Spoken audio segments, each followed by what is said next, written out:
So if we have no suction, it's one of three things. Either we have a motor that's not functioning properly, we have parts that are not assembled properly, or we have something going on in terms of how it's sealing at the breast and we're not getting a seal.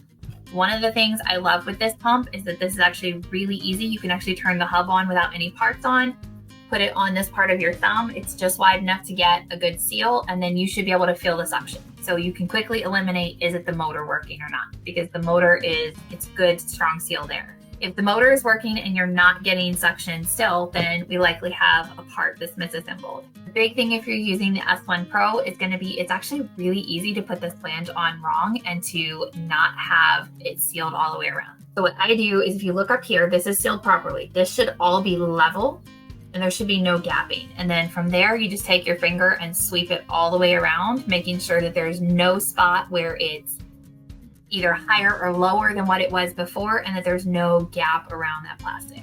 If that's all sealed correctly, you have your diaphragm in place, you have your duckbill in place. What you can do is you can put this all together, put an insert in here, plug it with your thumb, and we can actually rule out any parts issues at that point by seeing, does the duckbill move? If the duckbill is moving, then we know that the issue is exclusively on the side of the breast and that we need to change something with how it's fitting with the flange. We need to change something with the bra fit in order to get it to suction properly.